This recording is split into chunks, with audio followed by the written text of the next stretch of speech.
Hello listeners and welcome to Boomerang.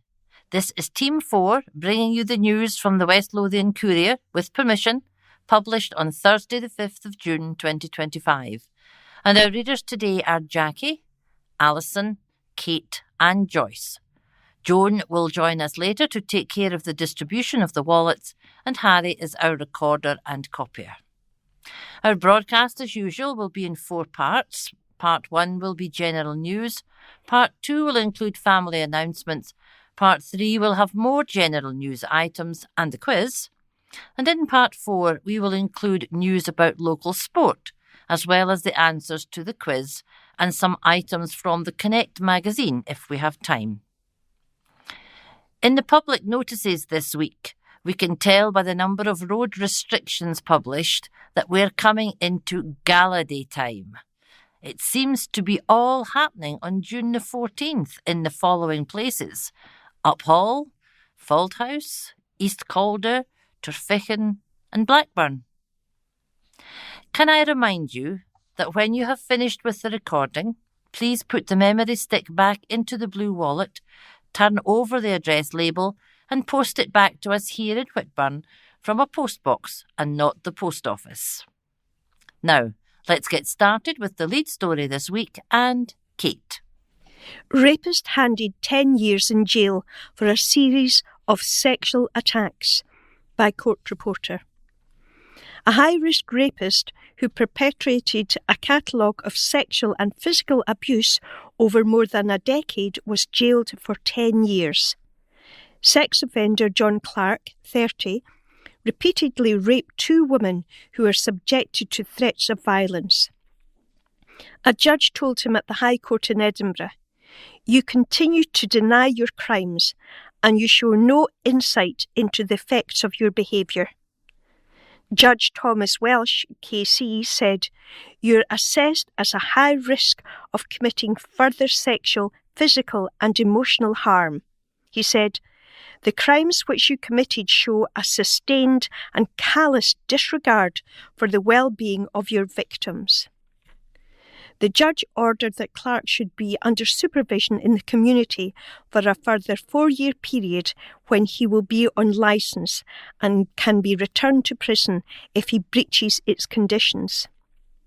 Clark, formerly of Lime Grove, Craigshill, Livingston in West Lothian, had denied a series of charges at an earlier trial, but was found guilty of 7 offences, including crimes of rape, assault and abusive behaviour. He was a teenager when his offending began in 2010, but the abuse continued in his adult years up till 2022.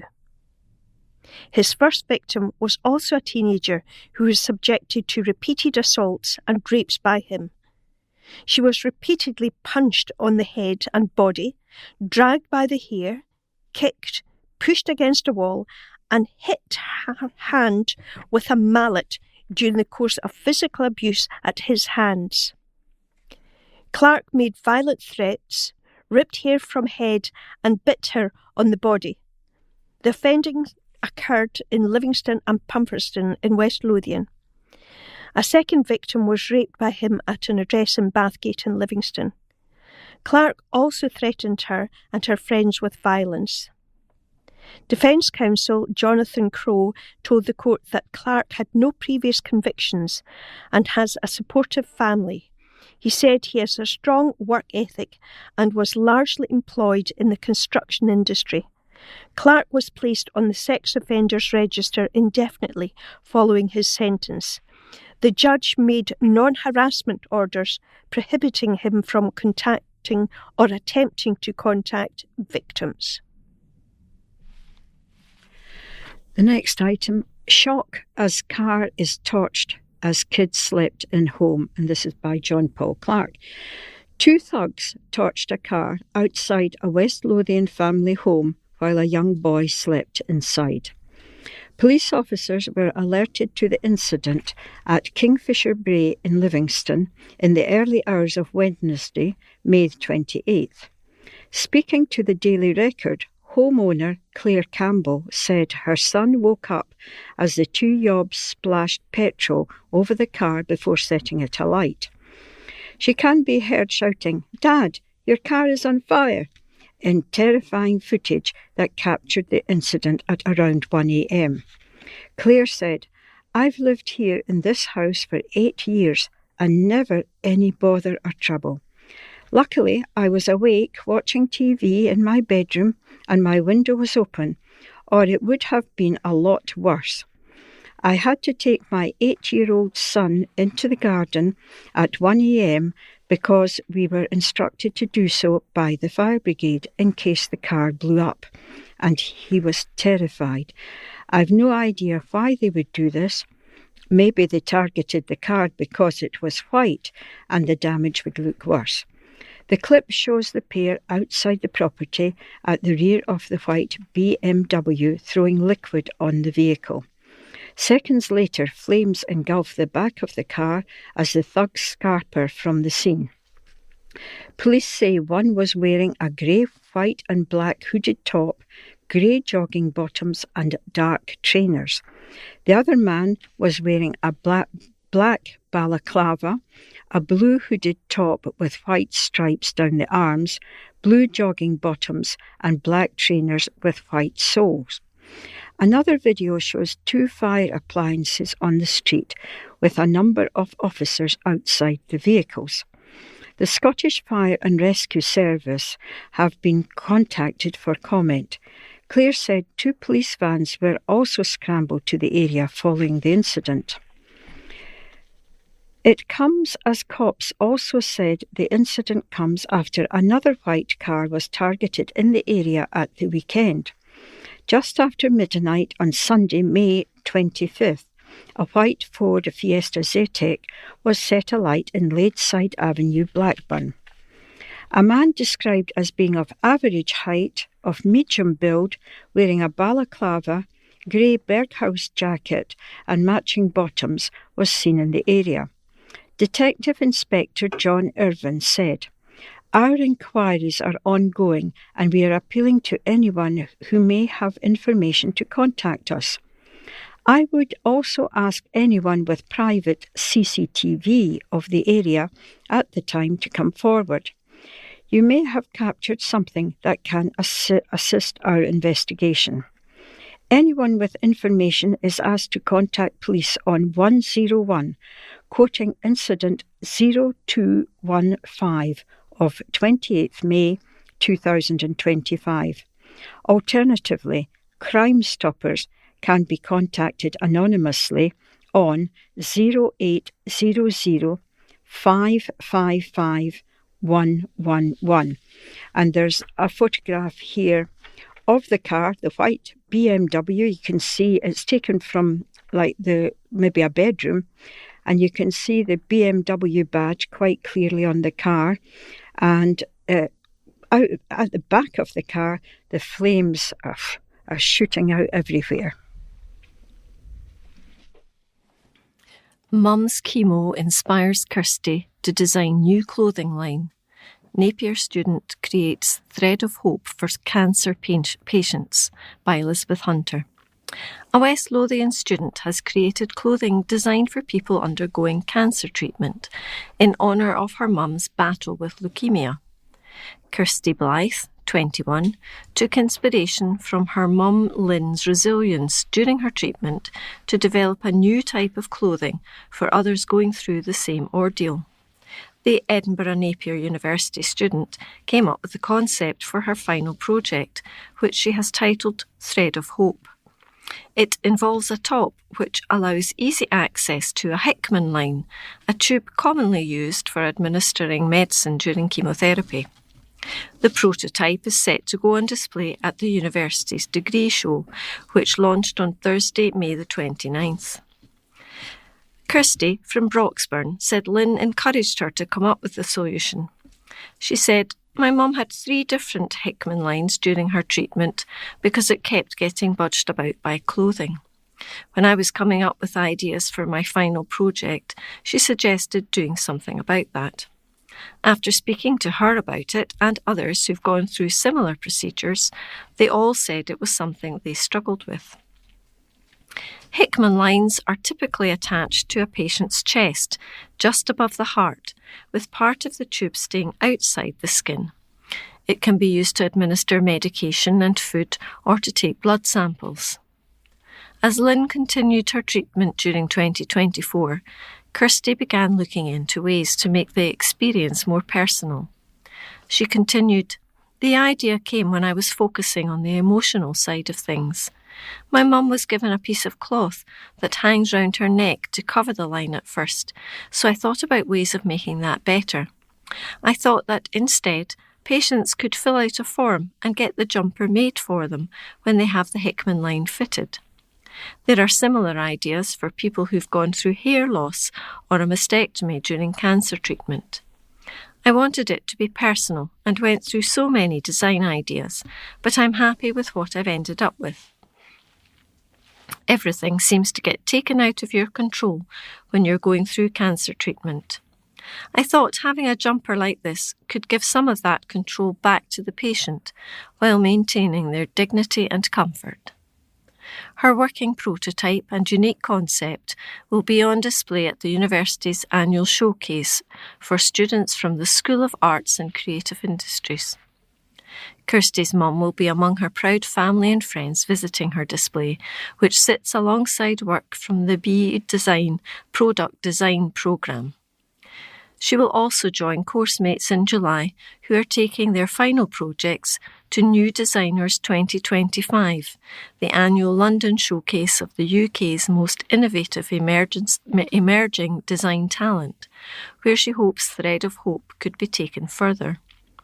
Kirsty added, "Working on a project that was so personal to me has been tough, but I found it to be a helpful process. It helped us accept everything that was going on last year. It feels like such a relief to get to this point. I'm looking forward to showing it off. I'd love to see the idea go further too. I've got friends in nursing who've told me they think it could make a difference." And there's a photo alongside this story. It's a photograph of Kirsty Blythe modelling her design jumper. It has a slanted part from just under the armpit on one side to nearly the waist on the other side. The bottom of this particular jumper is a beige colour, and the top has long sleeves and braid along the edge of the loose slanted part, and it's in cream. It means you can get access to the line through the slanted part, and it all looks very good indeed. Work goes on despite £17 million loss by Stuart Somerville. Plans to provide a green lane goes on despite a £17 million loss by Stuart Somerville. Plans to provide a green lane through the heart of Bathgate will survive the loss of £17 million national lottery funding, councillors have been told. The plans, launched in 2022, will eventually see Bathgate Burn restored and its banks turned into green space, as well as creating travel routes running through the heart of the town. However, having funded initial design plans, the National Lottery Heritage Fund backed away from the proposals in January because of the very significant increase in the cost and scope of the project. New, nationalised proposals expected later this year will concentrate on the greening of the Bathgate Burn. The withdrawal caused consternation among local groups working with the council and national agencies such as SEPA and Sustrans, looking at ways to bring the Bathgate Meadows Nature Park to life. What had started out as potentially a £10 million project had ballooned to a £20 million as the numbers of active travel routes had increased, involving more work on the town streets as well as along the banks of the Bathgate Burn. In a report to the Town's Council Area Management Committee this week, Graham Burton, the Council's Design Engineer Manager, said, "The feedback from the National Lottery Heritage Fund was that the level of unsecured match funding was the main risk to the project, as well as the increase in scope. A significant proportion of the unsecured funding is because the Council is only able to apply for active travelling funds from Transport Scotland on a yearly basis, which is not guaranteed." Mr Burton reported and added, "The Council will aim to rationalise the current scope during the next phase of the design." Despite the unsuccessful National Lottery application, SEPA have expressed their ambition to continue funding the project through to the construction phase. Sustrans Place for Everyone funding will still be available until September 2025, at which point this funding stream will cease. Other funding will need to be applied for on a yearly basis to deliver the active travel elements through Transport Scotland's Active Travel Infrastructure Fund. This fund takes the place of the Sustrans Places for Everyone fund. Mr Burton's report to the local area committee added, "Officers have recently been liaising with all project partners and the project board to identify the next steps. It is intended that the river restoration and active travel elements will continue development. However, the community engagement and traineeship elements will reduce in scope." One of the project partners, Forth Trust Rivers, was the partner who would have continued community engagement and traineeship. However, it has been decided that West Lothian Council officers will progress community engagement on a reduced scale with no further involvement from the Forth River Trust. Designers are currently ongoing with the detailed designs for the river restoration programme to be completed towards the end of 2026, following statutory consultation periods and due to seasonal constraints for the wildlife identified within the area. The detailed design for some active travel routes are programmed to be completed by autumn 2025. Council officers had to call an emergency meeting with the local committee in January when the National Lottery made its decision. There was widespread fears that the project would collapse. At that time, a council spokesperson described this decision as obviously disappointing, but stressed to the local Democracy Reporting Service, it is not correct to suggest that Bathgate Meadows Nature Park project has been cancelled. This is an ambitious multi-year project involving multiple partners with the aim of regenerating the area around the Bathgate Water. The Council is a member of Multi-Agency Project Board, working alongside members of the community to deliver the Bathgate Meadows restoration. And this actually goes along with a lovely picture of the burn with a beautiful walkway across it and beautiful plants, creating a massive green space and a cycle path, which looks well used in this picture. Postmaster Iqbal rewarded for 50 years of top service. And this is by Michael Pringle. A popular postmaster who has been running shops in West Lothian for the last 50 years has received a special award for his service at the heart of the community. Iqbal Mohammed has been running Livingston Village Post Office for 30 years, and to mark the milestone, he was presented with a long service award by Post Office Area Manager Brian McNaughton. Iqbal has run shops in the Livingston area since 1975, and the opportunity arose in 1995 to take on Livingston Village Post Office with his wife Zahida. The couple are very well known in the area. They modernised the newsagents and convenience store, and Zahida worked on the retail side for most of that time until she sadly passed away in October.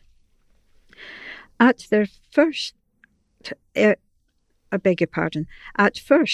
eldest daughter, Shazia worked in the family business, and their younger daughter Nadia is also post office trained. They also employ local people. Iqbal will forever be grateful to former neighbours John and Ella Gilbert, who helped them greatly when they started. John had just retired as a long-serving postmaster in Armadale and really helped them to settle quickly into the role of running a post office with all of the required knowledge of products and services. Postmaster Iqbal Mohammed said, "The best thing about being a postmaster is that I enjoy meeting people and everyone knows me. They cared when my wife died, as Zahida had been a big part of this shop, and we loved helping the community. We got to know people really well, and we have enjoyed conversations and a laugh with customers. My wife would often give sweets to little kids coming into the shop. We managed to keep the post office and shop open throughout the pandemic, and even though Zahida had underlying health conditions, as we wanted to maintain vital services to our village." Post Office Area Manager Brian McNaughton said, "I want to really thank Iqbal for being the postmaster for Livingston Village for the past 3 decades. He and his late wife Zahida, who was also a lovely person, have been at the heart of this community and have enriched the lives of people living in the village for a long time, as well as new people who have moved to the community with the extra housing built." And there is a photograph of Brian McNaughton, the area manager, presenting Iqbal with an award. And the award, it's a framed citation with a post office logo on it, and Iqbal's there's looking very proud and happy. Improvement Work Review for Skate Park by Ross Thompson. West Lothian Council has been granted planning permission to undertake improvement works to Livingston Skate Park. The essential structural and surface repairs will ensure the continued use and preservation of the skate park. Special permission is required to undertake works on listed buildings and facilities, which is why planning permission was required. Historic Environment Scotland, HES, designated Livingston Livy Skate Park as a listed structure at Category B last year. The skate park, which opened in 1981 and was later extended, achieved international renown within the skate scene from its earliest days due to its scale, ambition and quality. Historic Environment Scotland has been consulted on the proposals and has no objections to the development. No public comments have been received on the application. At this stage, design plans have been drawn up and planning permission has been granted. Council officials and the contractor will work on scheduling and agreeing the programme of works, which is likely to take place later this year. Once the works are programmed, the Council will issue further communication to advise on timescales and duration of works. A council spokesperson said, "Given the value of the skate park locally, nationally and internationally, it is important that the quality of the structure is maintained to ensure longevity. Whilst over the years minor repairs to the surface have been undertaken, it has reached the point where repairs of a greater scale are required to certain areas of the park, to include replacement of sections, pools." The planning application states, "It's encouraging that the applicant has engaged a specialist to understand and recommend the appropriate restoration and repair works." Beatong Park are a team of designers and construction experts who have experience restoring some of the UK's most iconic skatable spaces, including Stockwell Skate Park and the South Bank Undercroft. They said, "It's a privilege for us at Beatong Park to be working on Livingston Skate Park, which is undoubtedly one of the most historically significant skate parks worldwide. After decades of constant use and plenty of rain, the skate park is in need of refurbishment works. Working closely alongside our engineering team, Skateboard Scotland and the locals at Livingston, we are confident that restorative works will drastically improve the riding experience for visitors." Following a detailed survey of the skate park conducted earlier this year, we are proposing a variety of tried and tested refurbishment techniques to improve the skatable surface, including concrete polishing as a sustainable alternative to demolition. All works will be compliant with Livingston's listed status and true to its original form, designed by the legendary architect Ian Urquhart. And there is a photograph accompanying the story. It's an aerial photograph of the skate park. It looks like concrete moon craters from above, but it sits by the river and walkway, and it's got lovely mature trees all along one side. We have now come to the end of part 1, and in part 2, family announcements will be included. Welcome to part 2, and we will begin with the family announcements. This week, there are all deaths. Doig, care. Suddenly but peacefully at the Beaches Care Home Dunfermline on Wednesday the 21st of May 2025. Care, aged 84 years. Beloved husband to Maureen, loving dad to Melanie, Kenneth, Kirsty and the late Douglas. Much loved grandad, father-in-law, uncle and a good friend to many who will be sadly missed. Funeral service will take place at Dunfermline Crematorium on Monday 9th of June 2025 at 1:15 p.m, to which everyone is warmly invited. Casual dress, as no funeral attire necessary. Family flowers only, please, but donations may be given upon leaving the service, if so desired, for Alzheimer's Scotland. Gowland, Morag. With profound sorrow, we share the passing of Morag, who departed peacefully at St John's Hospital on May 22nd, 2025, at the age of 64. A beloved wife to Pat, a cherished mother to Scott, Christopher, Shelley, Sean, Stephanie and Jamie, a devoted gran and friend to many.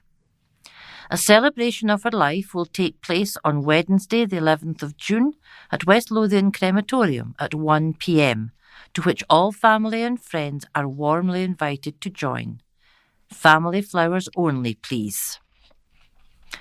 Graham, Ian Anderson, 19/5/1948 to 24/5/2025. Peacefully at home, surrounded by family and friends on Saturday 24th of May 2025, Ian, aged 77 years, cherished son to the late Norman and Catherine, loving twin brother to Derek, dear brother to Norman and Anne, much loved stepson to Sadie and stepbrother to John, Irene, Christine and Mary. A treasured uncle to many, and a great friend of Paul and Kath. He will be deeply missed by all who knew him. Funeral service to be held at West Lothian Crematorium on Friday 13th June 2025 at 11 a.m, to which all are respectfully invited.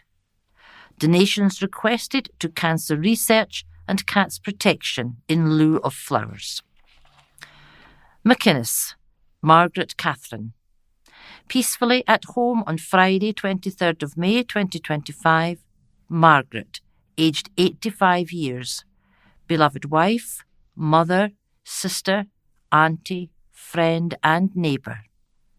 A funeral service, to which all are welcome, will be held at West Lothian Crematorium on Monday 9th of June at 1 p.m.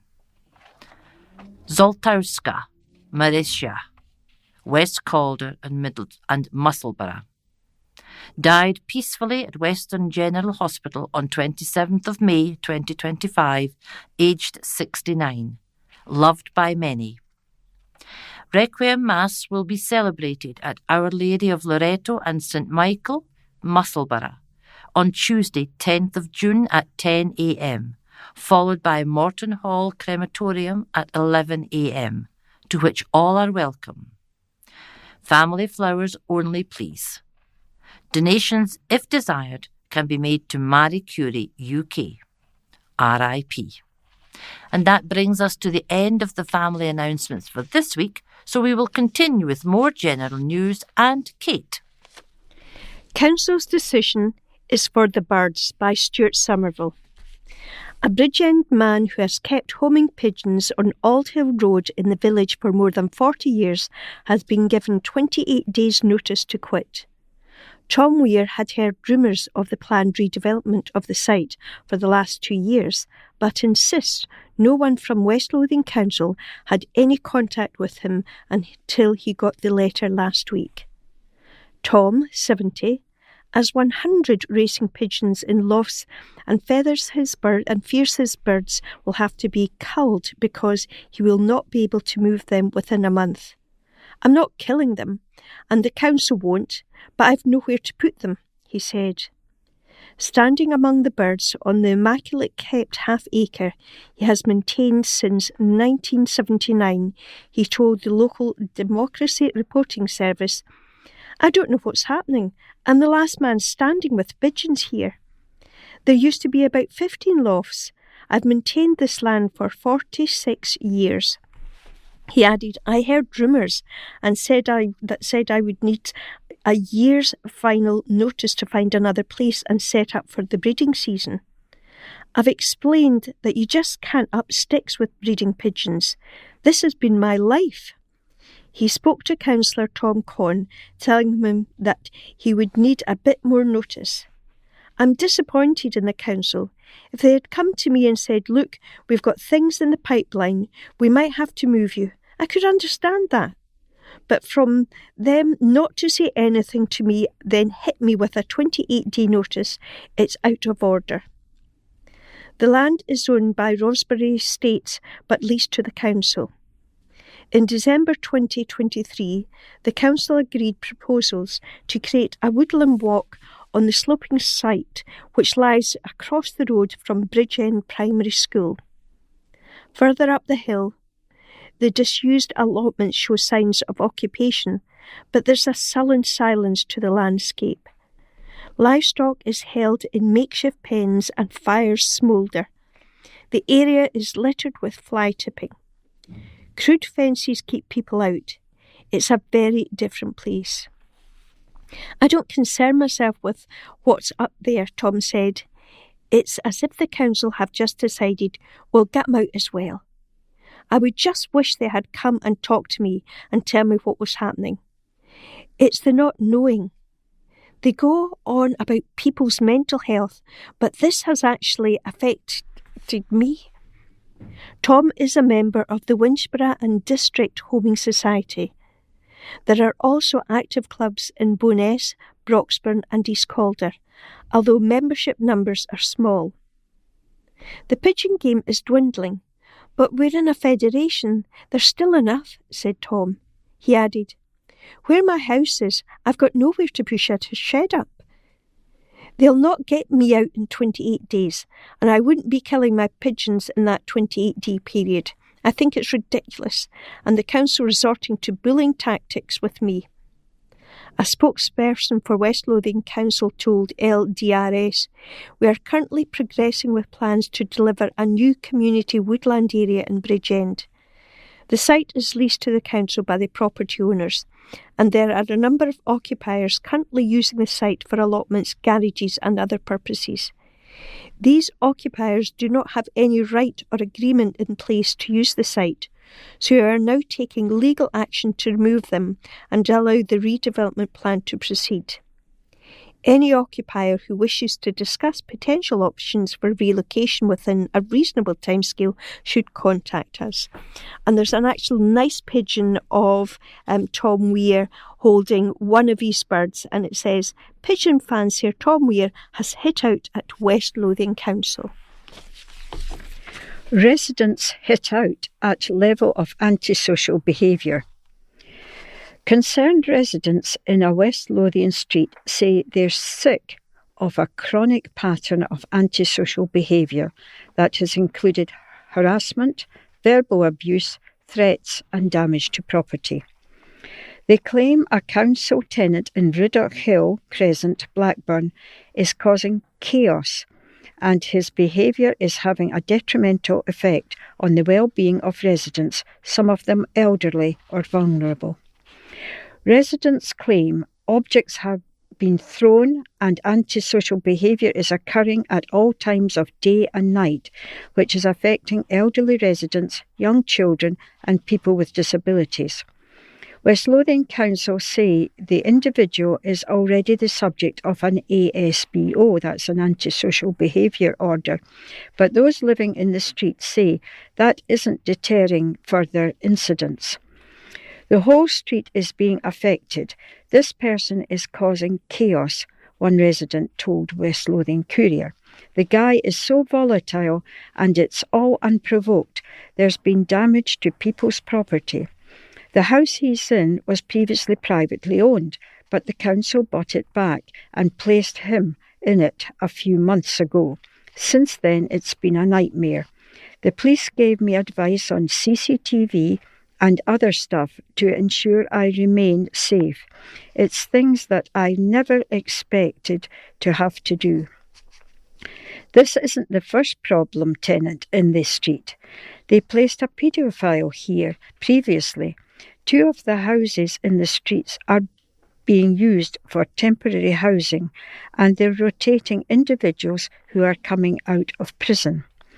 I've asked the council what they're doing to risk assess when they place them here. They have a responsibility to have safeguards for people living here. Private owners are having to fork out to pay for damage, which the council takes no accountability for. The community needs to be aware if they're putting dangerous people in these houses, so we can take measures accordingly. The resident claims that West Lothian Council is not taking legitimate complaints seriously enough, and despite an ASBO being in place, it has failed to deter the problematic behaviour. Another resident voiced their concerns over what's been going on, saying, "It's happening at all hours of day and night. I know they have to place them somewhere, but there's been no assessment of how this would affect others in the street, such as the elderly and people with kids. We had a paedophile staying in the street previously, and we only found out after he moved." A West Lothian Council spokesperson said, "We are aware of issues around antisocial behaviour in this area, and will continue to work with our partners at Police Scotland to try and resolve them." West Lothian Council operates a structured and transparent housing allocations policy, which is designed to balance housing need with community safety. Where concerns are raised about a tenant's behaviour, these are recorded and may influence future decisions. Whilst we cannot go into details of individuals, a formal antisocial behaviour warning has already been issued following corroborated complaints. We would encourage any residents affected to continue to report any incidents and keep a record of events to help provide the Council and Police Scotland with the robust evidence we would need to take this further if required. A Police Scotland spokesperson said, "Around 2:15 a.m. on Wednesday, 21st of May 2025, officers received a report of a disturbance on Riddoch Hill Crescent, Blackburn. A 44-year-old man was arrested and charged in connection and was released on an undertaking to appear at Livingston Sheriff Court on Wednesday the 18th, 2025. School kids are on song after winning regional final comp by Ross Thompson. Talented pupils at a Livingston primary school have made it through to the finals of a national singing competition. Kids from Bellsquarry Primary took part in the Scottish Primary School Glee Challenges South East of Scotland regional final at Edinburgh's Usher Hall and took home the top prize. This time, all the choirs chose the same song, Love Lost, from the set Callum Bowie tracks, and a song of their own choice. The songs on the night ranged from Annie Lennox's Little Bird, Paolo Nutini's New Shoes, through to Bellsquarry's winning performance to Walk of Life. All in all, the performances were fantastic, and every single child that took to the stage on Friday night can hold their head high as they gave their all in front of such a huge audience. A school spokesperson said, "All the performances were fantastic, and every single child that took to the stage can hold their head high as they gave their all in front of such a huge audience." And there's some lovely photographs of the choir from Bell's Quarry. There are, I think, 35 children, boys and girls, who are in the choir, and the pictures are of them on the stage, ranged in a nice shape. So some at the back are standing, and then the middle ones are sitting up on the knees, and the ones in the front row are sitting down on their knees, and they're holding the cup.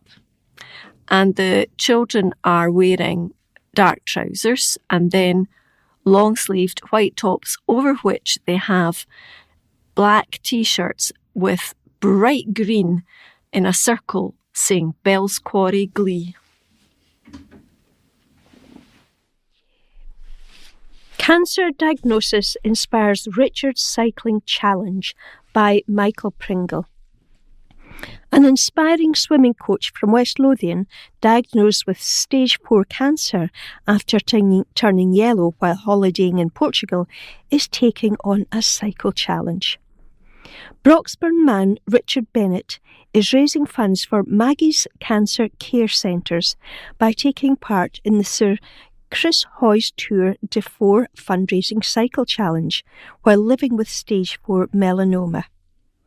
The 63-year-old dad had booked a sunshine holiday last year with his wife Leslie, but while they were away, he started feeling unusually weak and noticed worrying changes when he went to the toilet. On returning home, his daughter noticed he was jaundiced.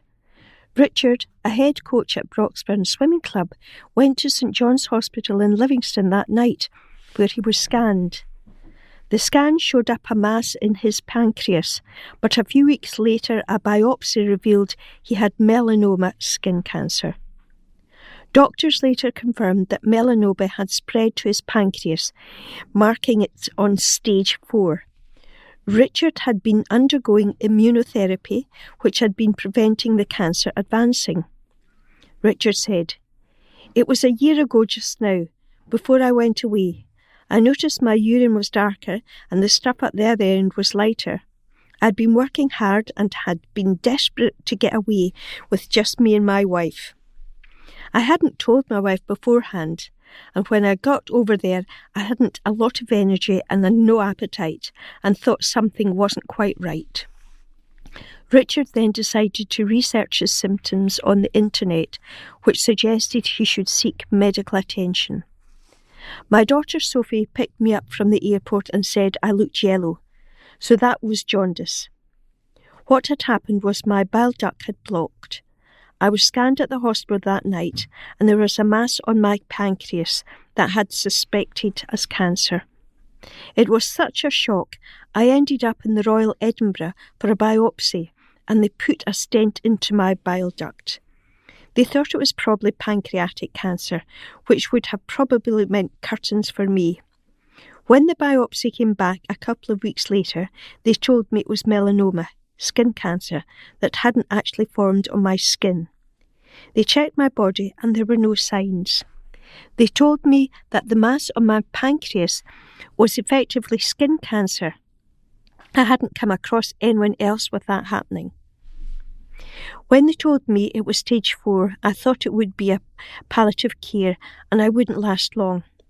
I read Chris Hoy's book and found out that all stage 4 means is that it's originally moved from the original site to somewhere else. It's not necessarily a death sentence. Richard is receiving 4 weekly immunotherapy treatments, which heightens his own immune system to fight the cancer. So far, the only side effect he is feeling is numbness in his feet. The mass shrunk and stabilised, and there is no growth anywhere else in Richard's body. Richard isn't one for sitting around and was advised by medics to do some light walking. I've always kept myself fit, so that just wasn't cutting it for me. I joined Excite Gym in West Lothian and told them about my condition, and they gave me a training programme which I started doing twice a week and then building it up. I'm honestly feeling brilliantly. It's strong. I'm still coaching 3 or 4 nights a week. I've always had a mountain bike and I've taken this cycling challenge on, which leaves from Chris Hoy Velodrome on September the 7th, and it's 38-mile circuit. My friend Ian Blackwood is training me. Richard has already raised almost £1,000 for Maggie's. His fundraising page can be found at www.gofundme.com/f/my/2/d/4/fundraiser/to fight cancer /8BDE4. And this is actually accompanied by 2 pictures. One with Richard and his lovely wife Leslie in front of the Forth Road Bridges, looking very happy and jolly. And then there's one with Richard and his friend Ian Blackwood, and they've both got their cycling stuff on, including their helmets and their bikes, and they look ready to set a trail. Kids rock on at a new fitness fest. And this is by Michael Pringle. Primary school-aged children teamed up with grown-ups as families were put through their paces at a first-of-its-kind event at Excite in Bathgate. Excite Mini Rocks, Scotland's first-ever family functional fitness event, has been officially launched at the West Lothian Leisure venue. Designed specifically for children aged 8 to 11 years old, accompanied by adults, Excite Mini Rocks broke new ground in the Scottish fitness scene by putting families through their paces across 8 interactive fitness stations. Challenges including the weighted ball thruster, slam balls, rowing machine, ski machine and shuttle run were crafted to test strength, stamina and teamwork, and provided that fitness really is more fun together. Aimed at helping families to keep fit and have fun together, the event was designed as a challenge and celebration for all the families that take part in family fitness classes at West Lothian Leisure, an idea that came from a 10-year-old member of West Lothian Leisure. Harris Wernham developed the idea of family fitness classes based on his own passion for sports and training with his family. Encouraged by his mum Karen, who works for Excite, he envisaged classes that would bring parents and children together for fun, engaging and dynamic workouts. Harris was awarded West Lothian Leisure's Young Person Rising Star Award in March as a result of his innovative thinking and his enthusiasm for empowering families to get active side by side.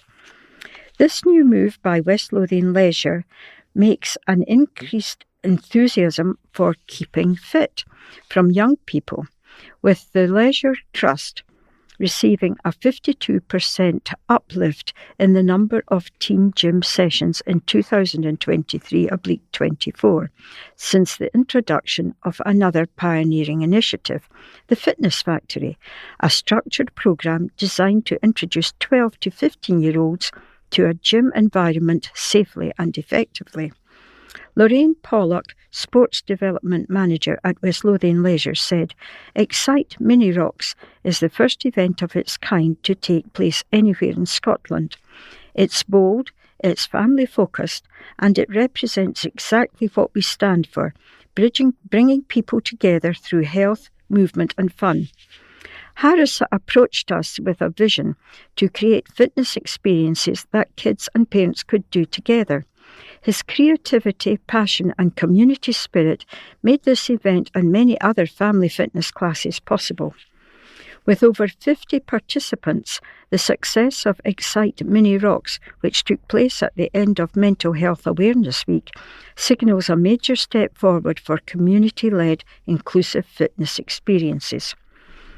Keeping the event accessible was a key goal, with tickets kept at an affordable price, made possible by the generous sponsorship of Workflow Solutions, Regal Radio, RWD Joiner and Builder, Technogym, Ben Building Services, Smile Counselling, Livingston FC and Lothian Country.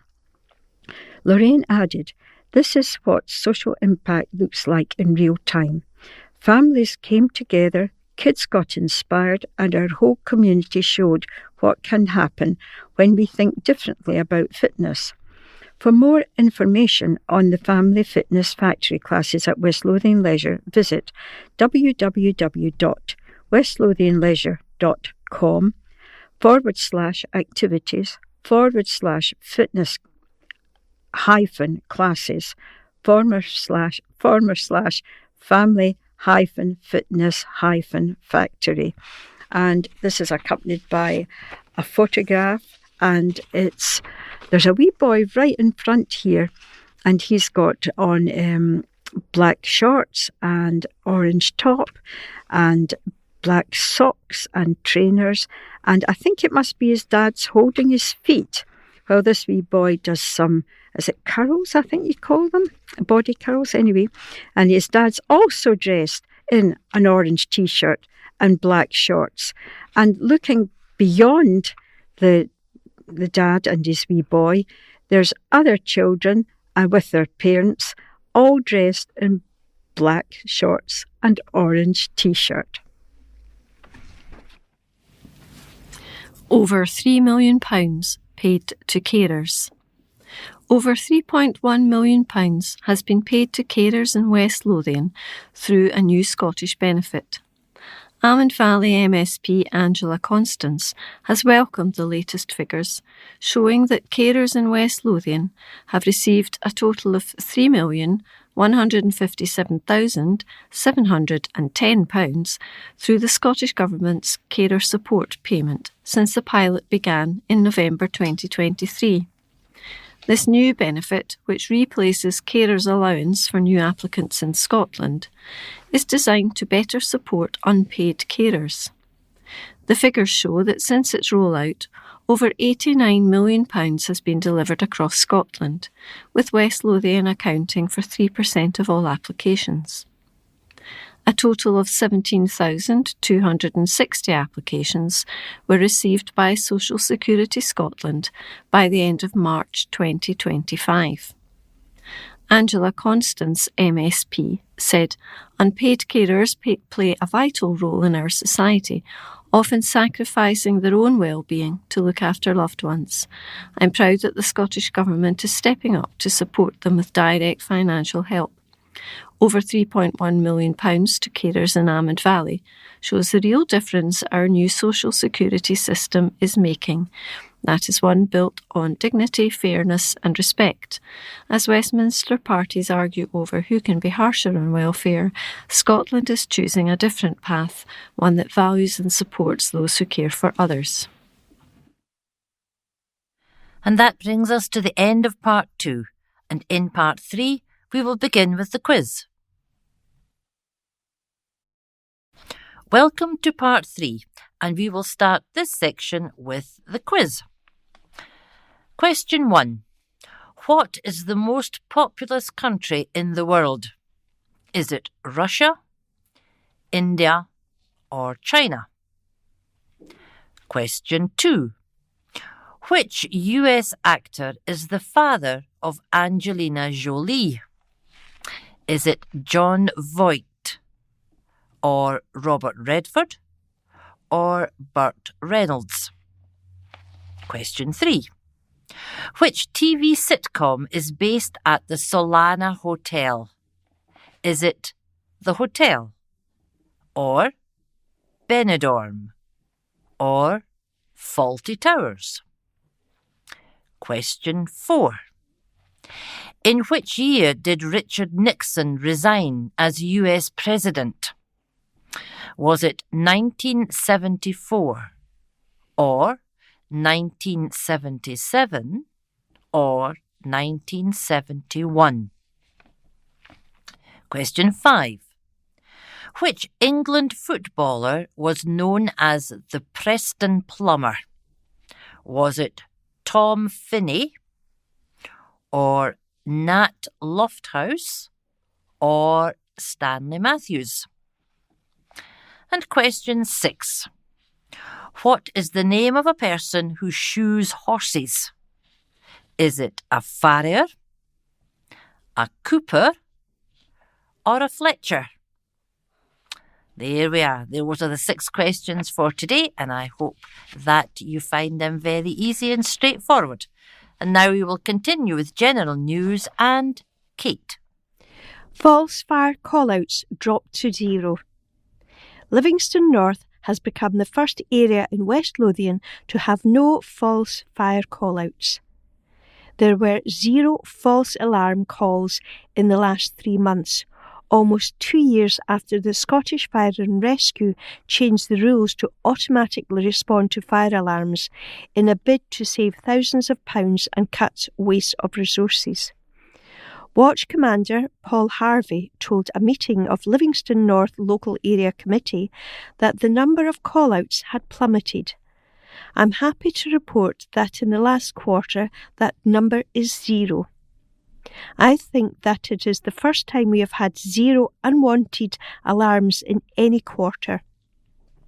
With a large number of industrial units, Northern Livingston once regularly had high number of call-outs, with a minimum of 2 fire engines responding to automatically triggered alarm signals. At one point, there were 50 call-outs in a 3-month period. SFRS changed the rules in July 2023 and now only responds to automatic alarms in buildings where people sleep, such as hotels, hospitals, care homes and student halls. Commander Harvey said, "We will only attend where there is a backup call to confirm that there is a sleeping risk." This had freed up staff for training and public engagement. Chairing the meeting, Councillor Anne McMillan said, "Well done on the unwanted fire alarms. Could you say if it is an indication of countrywide on the reduction of call-out calls?"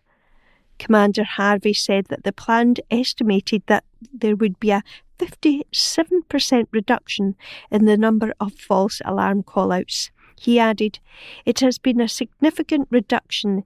In some wards, we have seen the call-outs reduced by 90%. What we ask now is if the alarm goes off, there is a backup call for the operator. If it is anywhere with sleeping accommodation, we will always send an immediate response." Councillor Alison Adamson said, "Congratulations on the unwanted call-outs. You can see the numbers coming down from 2022 to 2023. Scott is on song with latest track by Michael Pringle. A West Lothian man who claims he can't sing and that his voice could clear a room has released a TikTok video of himself performing a cover song to encourage others to follow their hearts. Scott Kerr, 37, from Whitburn, has labelled himself a terrible singer, but put himself out there by releasing the video of him singing the song Absent Friends on TikTok, which coincided with Mental Health Awareness Week. He wanted to let people know that despite all the negativity in the world, you can achieve anything if you put your mind to it. A former pupil of Whitburn Academy, Scott has been delighted with the positive feedback he's been receiving, despite his own candid admission that he's never been known for his dulcet tones. "I can't sing, but I like to sing," Scott said. "I'm an absolutely terrible singer and can clear a room with one word or sentence. I do love all sorts of music. I listen to music a lot and I like a lot of different musicians and bands. I sing karaoke all the time down at the Old Market Inn. I get quite a lot of comments from people saying I can't sing and stuff like that, but I just thought I'd give it a try with recording the video." Scott has recorded a second song, his rendition of the traditional folk ballad Spansel Hill, and is also aiming to put that out on social media. His message to people is to ignore the doubters and do whatever makes themselves and others feel good. He continued, "Singing makes me happy. I was in Livingston Centre and people were coming up to me and complimenting me. There's all this negativity in the world. You shouldn't let it get to you." Scott's video of absent friends can be viewed at www.tiktok.com/video/7501137331756289302. And I think that's a question mark after that. You can hear the audio of Scott's version of Spansel Hill at vm.tiktok.com/ and it's capital Z, capital N, lowercase DRTRKI-IQ. Aim to prevent violence against girls and women. And this is an article which has been written by Detective Chief Inspector Laura White. As the Detective Chief Inspector for Lothian and Scottish Borders Division, I want to use this week's column to discuss some of the current work streams we're involved in to safeguard communities against various types of public protection-related offences. Prevention and early intervention to protect vulnerable people from harm is at the root of what we aim to achieve, and as part of our Violence Against Women and Girls strategy, we're working alongside colleagues within education to provide information on a range of issues to pupils at schools throughout the division.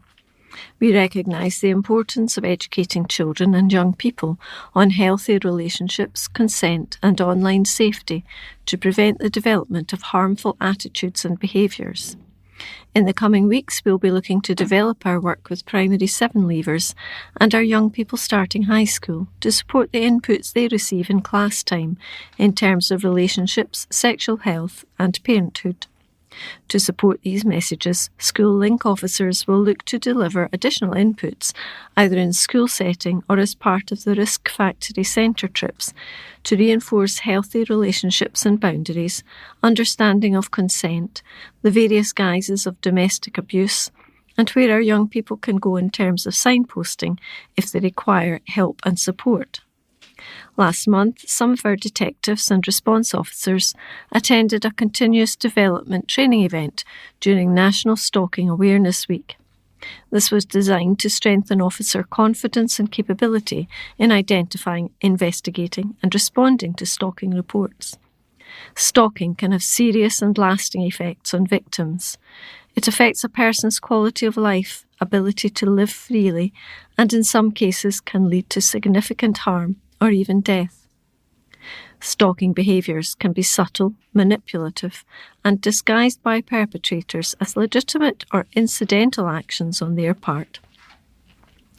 Our officers heard case studies exploring patterns, behaviours, observing the real-life toll on victims from perpetrators, as well as hearing from real-life police investigations, which allowed us to share good practice and learning opportunities.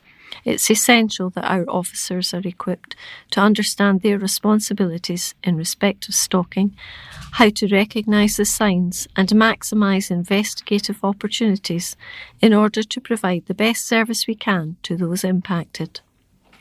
If you're worried that you are a victim of stalking or concerned about someone you know who is experiencing this, I would encourage you to call police or contact the National Stalking Helpline on 0808 80 20 300 to seek advice and support. Within Lothians and Scottish Borders Division, we benefit from positive working relationships with our partners across health and support services, and regularly receive third-party reporting from survivors of sexual abuse who, for valid reasons, were not ready or who did not wish to contact police at the time of the offence. If you have been the victim of a sexual offence, it's understandable that you may not know what to do or where to turn. NHS Sexual Assault Response Coordination Service, or SARCS, is a dedicated NHS service which can offer healthcare and support in the days after an assault if you're not ready to tell the police or are unsure. If you've been a victim of a sexual assault within the last 7 days and do not want to tell the police or are unsure about telling them now, you can also self-refer to a SARCS. This means you don't need a GP or other healthcare professional to refer you to SARCS. You can do this yourself.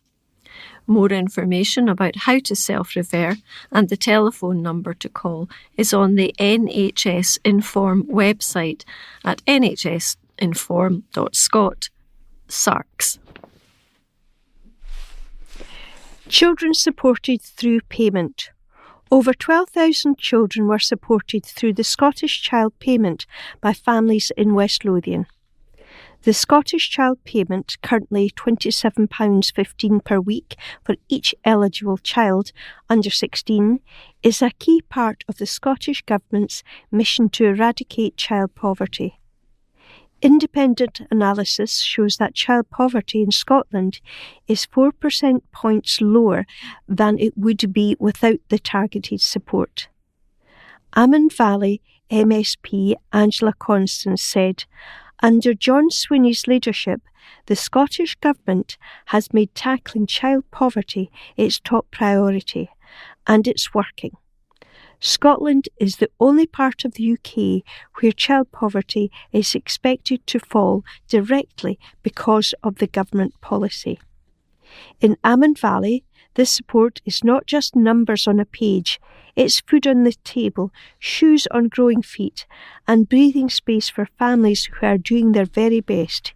Here in Scotland, we're focused on getting help to those who need it."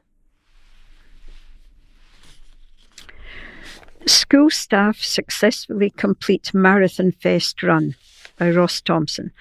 Around 30 staff members from the James Young High School in Livingston successfully completed the 5K run that was part of the Edinburgh Marathon Festival. The weather was kind in the end after a wet early morning, and the group showed true team spirit and determination to ensure that everyone completed the course. The aim was to raise funds for 2 fantastic local charities that have been supportive to the school community in recent years.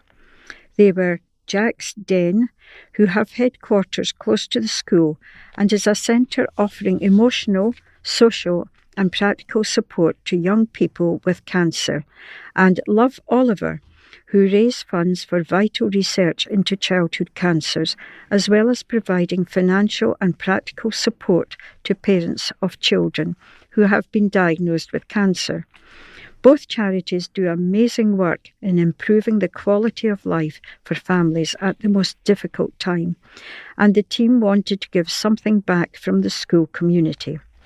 Sponsorship has flooded in from friends and families of staff, school parents and external partners to the Just Giving page, which closes next weekend. The total raised so far is £8,800. The team have also been generously supported in their efforts by Express Heating and Scott's Signs. And there's 6 photographs. The main photograph shows the 30 runners, and they're all dressed in black leggings or black shorts, purple t-shirts with the James Young High School logo on the front. And then the other photographs, there's one with ladies of the team. Oh no, there's a couple of men there, again with their arms around each other, all smiling after the event. And there's photographs of runners looking very determined that we're going to complete the course. And there is a really happy photograph of one of the runners at the finishing line, arms in the air and shouting. Obviously, you can see from the way our mouth is, shouting, "Yes, I've done it." So good for them. Caring dad backs girl with a brain disorder. Owen runs half marathon and raises £1,800 for Ella Rose, by Michael Pringle. A caring Livingston dad raised more than £1,800 by running the Edinburgh Half Marathon for a young girl in the community who's been diagnosed with a debilitating progressive genetic condition. Owen Donoghue, 44, took on the challenge to help 8-year-old Craigs Hill girl Ella Rose Kennedy, who has Friedreich ataxia, a disorder that causes damage to the nervous system and cerebellum, the part of the brain that deals with voluntary movements. The dad of 6 was at school with Ella Rose's dad, Michael, and now his own son is in Ella Rose's class at Howden St Andrews Primary. The money will go directly towards supporting the Primary 5 schoolgirl who was at the finish line as he completed the Edinburgh Half Marathon. 1 in every 50,000 people are affected by Friedreich ataxia, in which nerves in the spinal cord break down, leading to a deficiency of sensory signals to the brain. The condition is caused by an abnormal gene and insufficient levels of a protein named frataxin. Parents are unaffected because they carry only a single pathogenic variant, but those affected by the condition inherit variants from each of their parents. Ella Rose's parents, Michael and Jenny, are pinning their hopes on drugs that are currently being trialled on children, becoming available in the near future to help their daughter. But current support options are limited, with Owen determined to help out by raising funds to help with whatever he can in the meantime. Owen said, "It's more than double the distance I've run before, but it went really well and wasn't as bad as I thought it would be. The weather was decent as well, and it was quite straightforward. Wee Ella Rose came along and was at the finish line. Her family are going to need quite a lot of money as the years go on. I couldn't have done it without Mel from Foxfit training me. I'd also like to thank the local community who've been mega supportive and the businesses around my wife's Devilish Diner Cafe that helped me raise money. They include Spark, MGK Hair Design, Daisy Drop-In and the Tower Bar." And there's some lovely photographs. There's a nice picture of Owen with Ella Rose at the half marathon finish line. He's got his medal on, and Ella Rose, who's smiling and has got lots of lovely dark hair, is wearing a t-shirt that says "Thank you, Owen," with a picture of him on it. There's also pictures of local businesses, Spark and the Daisy Drop-In, with the people who are handing over some funding, and a picture of Owen wearing his medal. Speaking up and taking home Scottish title. In an exhilarating display of eloquence and confidence, James McGinty from Livingston Speakers Club has emerged victorious at the prestigious Scottish Public Speaking Championship held in Perth. The Scottish Public Speaking Championship, known for showcasing the finest speakers across the region, attracted participants from various backgrounds, each eager to demonstrate their oratory prowess. James, who is a leadership trainer, captivated the judges and audiences alike with a compelling speech on catalysts for change. "I am absolutely thrilled to have won this championship," said James, who had been passionately involved in public speaking for over 30 years. "It was an incredible experience to compete alongside so many talented individuals. I am grateful for the support of the membership of Livingston Speakers Club, who encouraged me every step of the way." The judges praised James's ability to engage the audience, articulate ideas clearly, and convey emotions effectively. As the champion, James not only received a trophy, but also represented Scotland in the upcoming UK and Ireland Public Speaking Championships in Birmingham, and he came third. And alongside this article, there is a picture with James and 3 of his other speakers promoting and highlighting his massive trophy, which is a huge board with all the names round the trophy, and everybody's cheering him on and thoroughly enjoying his victory. And that lovely story brings us to the end of part 3. And in part 4, some local sports news will be included and the answers to the quiz. Welcome to part 4, and we will begin with the answers to the quiz. Question 1 was, what is the most populous country in the world? It is China. Question 2, which US actor is the father of Angelina Jolie? That was Jon Voight. Question 3. Which TV sitcom is based at the Solana Hotel? Well, who could forget Benidorm? Question 4. In which year did Richard Nixon resign as US President? That was in 1974. Which England footballer was known as the Preston Plumber? That was Tom Finney. And last of all, what is the name of a person who shoes horses? And that's a farrier. So I hope you did well with that quiz today and got all correct answers. Who knows? Anyway, we will now move on to some sports news at this round, and we'll start with Jackie. Brock's star Brass hands in a transfer request. Broxburn Athletic boss Stevie Pittman has revealed striker Gary Brass handed in a transfer request to try and force a move away from Alban Park. The 32-year-old who joined Brox from Whitburn in 2020, who was a key player in the club's promotion from the East of Scotland League in 2023/24, helped the side to a 7th place finish in their first Lowland League campaign last term, but did not feature as often as he would have liked. He still has a year remaining on his contract, but has told boss Pittman he wants away this summer.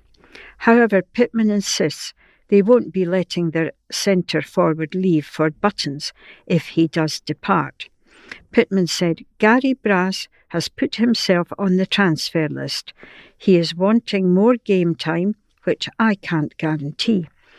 Gary might be moving on, but if we don't get what we are looking for, then he'll be staying because he's got another year left on his contract. I am not fussed either way. I would like to keep him here, but I can't guarantee him game time. So we'll need to see how that plays out. It will be down to Gary himself, but he won't be going on the cheap, that's for sure. Pittman is pushing on with the club's summer rebuild and has the likes of SPFL League One side Kelly Hearts and West of Scotland First Division outfit Gartcairn lined up for pre-season friendlies. While Brass is eyeing an exit, a number of others have already left, and Pittman says he has 7 fresh faces ready to come in. He added, "Our pre-session is just about sorted. We have got 4 or 5 games organised, and I've got 7 new signings, which we are hoping to announce in the next week when players' contracts expire. There's been a lot happening. A lot of players have moved on as well. Darren Downey, Jonathan Page, Jordan Pettigrew, Marky Munro are among those going, so we will just need to build again for the new season. Hopefully we get the right boys in and we will be stronger than we were last season. I'm away on holiday for 3 weeks, then I'll be back to get stuck into it." And there's a photograph going with this piece, and it shows Gary brass, smiling, and is about to high-five another player. And this was evidently in one of the team matches. Going out on a high, May exits Livy in the knowledge clubber back where they belong, by Andy McGilvray. Stevie May leaves Livingston with his head held high and reckons they deserve another crack at the Premiership. The Lions bounced back to the top flight at the first time of asking with a playoff win over Ross County, pitching the Dingwall club into the Championship. May, 32, who doesn't know where his future lies after his release from a second spell at St Johnstone, says Livy have proved all season that they're good enough to mix it with the big boys. He said getting promoted is huge for the club, especially with the new owners coming in. This club deserves to be in the Premiership because this team is good enough. I've played there for a lot of years and this team feels like a top league team. There's so much experience and quality in the dressing room. I would think 80% of the players have played in the Premiership. There's no doubting there's the base there to go back up and do well. Livingston were 2-0 down in Dingwall, but goals from Lewis Smith, Danny Wilson, Robbie Muirhead and Tati Yengi completed a stirring fight back at 4-2 on the night and 5-3 on the aggregate. May said, "You've seen in the playoffs before that teams can come back and these things do happen. We've done that all season, to be fair. The boys have some bottle. In the league, we came back a few times to win points from those positions, so we always believed we could do it. This team always keeps going at it, and you could see how strong we were as the game went on." Though he didn't play as often as he would have liked in the last 2 months, May scored 10 goals in 46 games for David Martindale's side, and the former Aberdeen and Sheffield Wednesday striker enjoyed his time. He said, "It's been a great season. I just wanted to come here and play. I haven't played as much in the last month or two, but the boys have been doing really well. We've gone with a bigger presence up front, and Robbie Muirhead scored some great goals. I was just there to do my job when I came on off the bench and try to make an impact in games. I've started 30-odd games, won a cup and now won promotion, so it's been a great year." As a St Johnstone fan from Perth, May wasn't happy to see his side relegated at the end of the season as his contract ends, but said, "I've been successful there. I've made memories that will last a lifetime." As for what is next, May didn't close the door on a permanent return to Almondvale. He said, "I don't know what the future holds. I'll have to see what happens in the next few weeks. We've all been concentrating on the playoffs, but now they're out of the way, I can start to think about it. We'll see what the manager says and what he wants to do. He's been big on everyone concentrating on the job in hand. Then we'd talk about things." And there's a couple of photographs alongside this. There's a picture of Stevie May holding his hand up to the crowds. And then there's another photograph, which is the inset photograph. It shows all of the team with their big banner that says playoff winners. New sports have served up for local community. An ace new sports facility offering 3 tennis courts and a multi-use games area has opened in Livingston. Registered charity Muirston Tennis and Sports Club, MTSC, held their official opening ceremony recently. MTSC is the result of 4 years of hard work by a small group of dedicated community volunteers to deliver facilities for healthier activities for all ages and backgrounds, and provides opportunities for a range of sports such as tennis, basketball, netball, pickleball and football using their floodlit pitches. Members of the not-for-profit MTSC raised the $350,000 required to deliver the project through a crowdfund campaign and local donations, as well as $160,000 from West Lothian Council through place-based investment programme, as well as support from Sport Scotland, West Lothian Development Trust and the Benzies Foundation. A special event was held to mark the opening by West Lothian's Lord Lieutenant Moira Niven, along with the local community and invited guests. MTS Chair Andy Bull said, "Our goal has been to encourage and enable healthy activities for all ages and backgrounds by delivering this fantastic new facility in Muirston." Huge thanks go to Sport Scotland, West Lothian Council, West Lothian Development Trust and the Benzies Foundation for backing our vision and delivering the bulk of our funding needs. And special thanks go to everyone in the community who has helped support this project, which now forms an integral part of the new Livingston South Community Sports and Wellbeing Hub, hosted by our generous friends at Livingston Cricket Club. This is very much a community facility, with local people donating to see it delivered and local companies a key part of the construction and delivery process.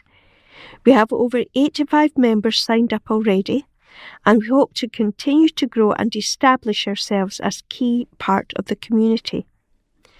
Leader of West Lothian Council, Lawrence Fitzpatrick, added, "I was delighted to be asked to speak at the official opening of the Muirston Tennis and Sports Club. It is remarkable what the hard-working volunteers have achieved in delivering such a superb facility for the Livingston South and wider West Lothian community. I would encourage local residents to come along and see what the new facilities have to offer, with plenty of opportunities for healthy and fun activities. Tennis coaching classes are already underway for adults and kids, and MTSC are working with West Lothian's Council Active Schools and local scouts and sports clubs to boost participation. Club social tennis nights Thursday and pickleball sessions Friday are already proving popular and local netball club West Lothian Netters have started using the MUGA for games and training sessions. Summer camps are also planned for the school holidays, with subsidised places available. To join, book an activity or find out more, please visit clubspark.lta.org.uk/Muirston Tennis and Sports Club. And this is accompanied by a wonderful photograph of 4 young gentlemen all brandishing their tennis rackets, ready to take on the world. Army Reservists Help Bring Pedal Power to Livingston Residents by Michael Pringle. Army reservists based in Livingston have ensured more people in the area can get on their bikes, with donation to a not-for-profit organisation in the town. The soldiers from 278 Lowland Battery, part of 105 Regiment Royal Artillery, handed over 10 bikes to the West Lothian Bike Library. West Lothian Bike Library is a community interest company that's dedicated to supporting healthier living, sustainable travel and making cycling accessible to all, regardless of age or ability. The Bike Library supports people across the region by providing access to bikes for health, transport and recreation, especially to those who might not otherwise have the opportunity. They offer a range of services to promote cycling in the community, including a selection of reconditioned bikes and affordable bike servicing and repairs, ensuring that cyclists can keep their bikes in excellent condition without breaking the bank. The 10 bikes were donated as part of a wider community engagement effort by the Army Reserve Unit, which is based in Beveridge Square, Livingston. The West Lothian Bike Library was delighted to receive the contribution. Sergeant Scott Urban, Regimental Monitoring Support Officer for 105 Regiment Royal Artillery, said, "This initiative was part of our continued effort to give back to the communities we serve and reflects the values of teamwork, service and social responsibility that are central to the Army Reserve. As reservists, we take great pride in supporting our local communities. This donation to the West Lothian Bike Library is a small way of giving back and helping those who benefit from the fantastic work the organisation does." And there's a photograph of Sergeant Urban handing over the bikes and to the bike library. Councillors reviewing station plan by Stuart Somerville. Plans for the new Winchborough railway station will come before West Lothian councillors within months. The business case for development of the station is near completion and designs are ready to go to planning consent. A report to councillors, which went before a meeting of West Lothian's executive on Tuesday, said it's anticipated that a planning application, likely to be an application for matters specified in conditions, is expected to be submitted to the council as planning authority imminently. That means the principle of the station has already been accepted, only details have to be agreed. The station could be operational by the end of the decade. The report said, on 6th of May, the First Minister set out the Scottish Government's programme for government for 2025-26. The programme makes specific reference to a railway station at Winchborough in the section on a safe, sustainable transport system for Scotland. That says funding should be considered for the new station.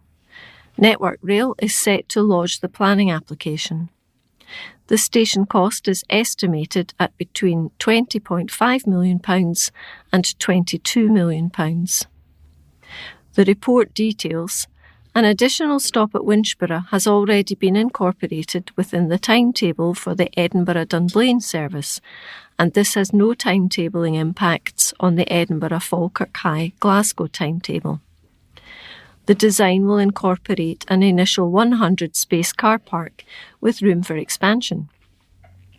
The report adds, modelling of the station forecasts around 625 passengers boarding per day at Winchborough in 2030, increasing to 768 in 2045.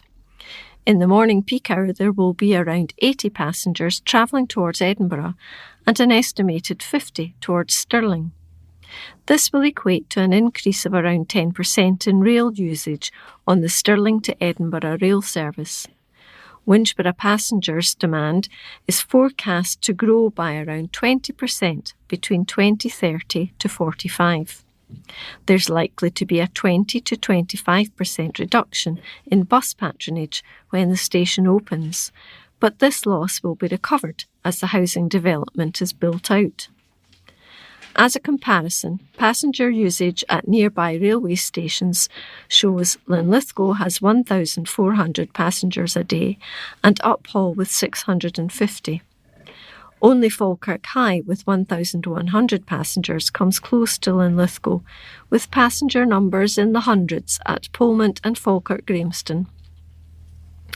A steering group, which includes the lead developer, Winchborough Developments, Transport Scotland, Network Rail, SES Tran, ScotRail, the City Region Deal and the Council, has been meeting monthly for around a year now, and good progress is being made.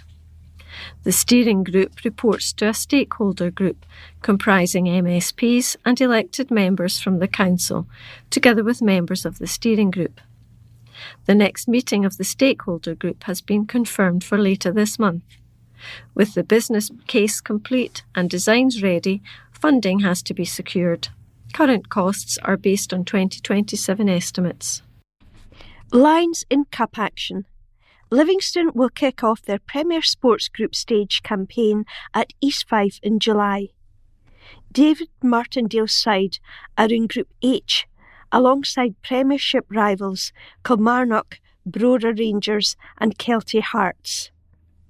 Livingston start at East Fife on Saturday, July the 12th, and travel to Rugby Park to face Killie on the following Wednesday, July the 16th.